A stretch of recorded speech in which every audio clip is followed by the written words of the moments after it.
అందరికీ నమస్కారము. హర హర మహాదేవ శంభో శంకర. కార్తీక పురాణము 12వ అధ్యాయం. ద్వాదశి ప్రశంస. మహారాజా, కార్తీక మాసమున కార్తీక సోమవారమున కార్తీక ద్వాదశి వ్రతమును గురించి సాలగ్రామ మహిమల గురించి వివరించేదను వినుమని వశిష్ఠ మహాముని ఈ విధంగా తెలియజేసిరి. కార్తీక సోమవారం నాడు ఉదయంనే లేచి కాలకృత్యములు తీర్చుకొని నదికి వెళ్ళి స్నానం చేసి ఆచమనం చేయవలేను.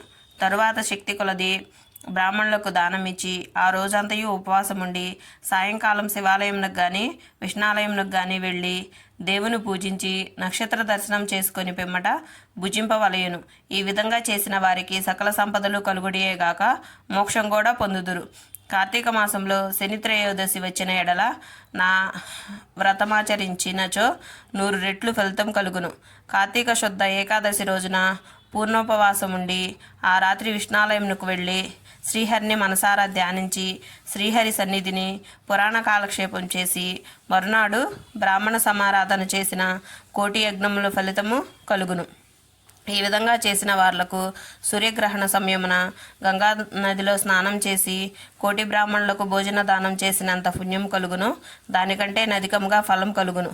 కార్తీక శుద్ధ ద్వాదశి నాడు శ్రీమన్నారాయణుడు శేషపాన్పు నుండి లేచును కనుక కార్తీక శుద్ధ ద్వాదశి వ్రతము విష్ణువునకు ఇష్టము.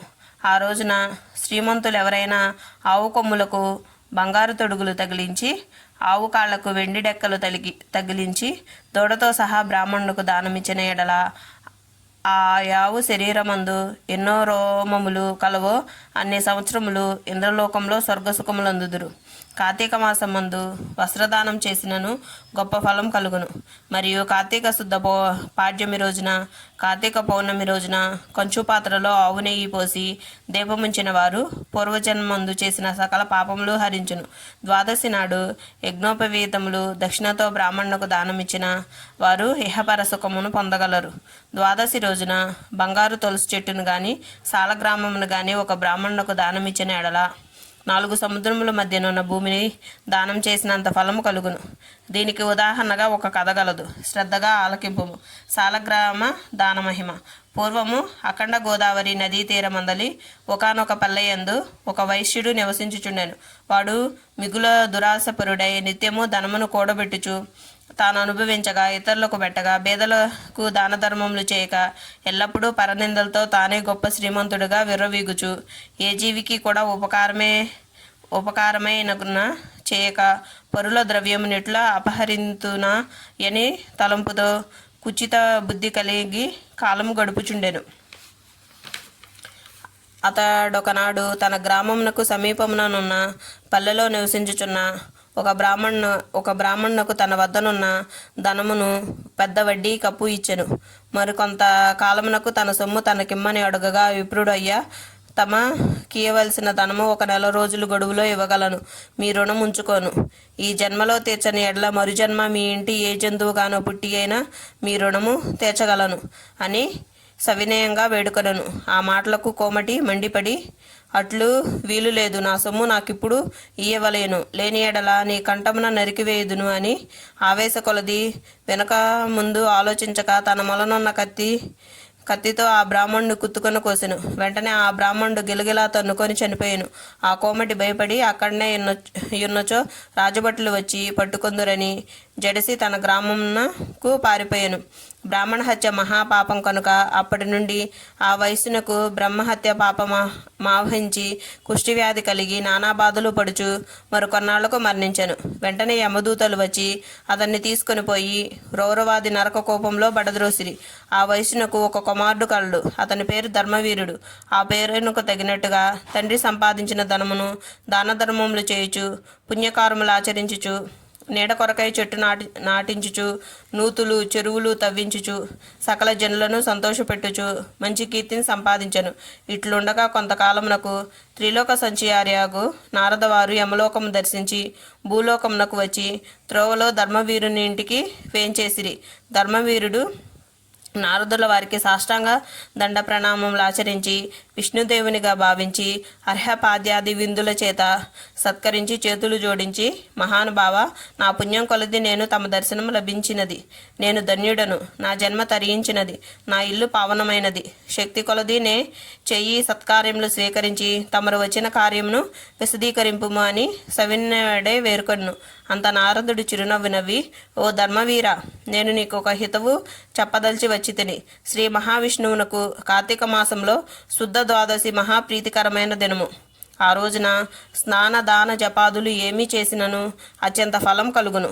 4 జాతుల్లో నే జాతి వారైనను, స్త్రీ అయినా, పురుషుడైనా, జారుడైనా, చోరుడైనా, సతీ పతివ్రత అయినా, వ్యభిచారి అయినా, కార్తీక శుద్ధ ద్వాదశి రోజున సూర్యుడు తులారాశి యందు ఉండగా నిష్టగా ఉపవాసముండి సాలగ్రామ దానములు చేసిన ఎడల వెనుకటి జన్మలందు ఈ జన్మమందు చేసిన పాపములు పోవును.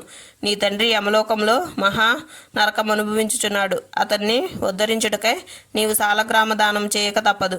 అట్లు చేసి నీ తండ్రి రుణం తీర్చుకొనుము అని చెప్పెను.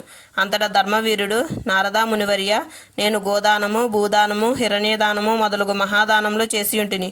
అటువంటి దానములు చేయగా నా తండ్రికి మోక్షం కలగనప్పటి సాలగ్రామం అనే రాతిని దానం చేసినంత మాత్రమున ఆయన ఇట్లు ఉద్ధరింపబడునా అని సంశయం కలుగుచున్నది.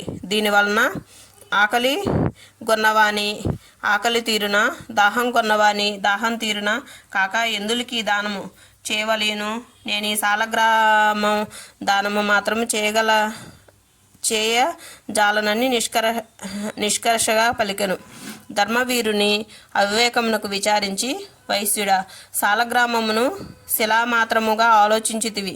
అది శిల కాదు, శ్రీహరి యొక్క రూపము. అన్ని దానముల కంటే సాలగ్రామ దానము చేసినచో కలుగు ఫలమే గొప్పది. నీ తండ్రిని నరకబాధ నుండి విముక్తిని గావించి నెంచితివేని ఈ దానము తప్ప మరొక మార్గము లేదు అని చెప్పి నారదుడు వెళ్ళిపోయాను. ధర్మవీరుడు ధనబలము గలవాడే యుండియు, ధన సామర్థ్యము కలిగి ఉండియు కూడా సాలగ్రామ దానం చేయలేదు. కొంతకాలంనకు అతడు చనిపోయాను. నారదుడు చెప్పిన హితబోధను పెడచెవిన పెట్టుట చేత మరణాంతరము 7 జన్మల యందు పులి అయి పుట్టి, మరి 3 జన్మలందు వానవరమై పుట్టి, 5 జన్మలు ఎద్దుగా పుట్టి, 10 జన్మలు మానవ స్త్రీగా పుట్టి, 10 జన్మలు పందిగా జన్మించి ఉండెను.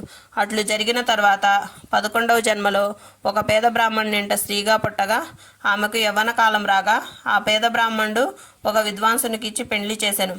పెండ్లి అయిన కొంతకాలంనకు ఆమె భర్త చనిపోయాను. చిన్నతనమందే ఆమెకు అష్టకష్టములు సంభవించినందులకు తల్లిదండ్రులు, బంధువులు చాలా దుఃఖించిరి.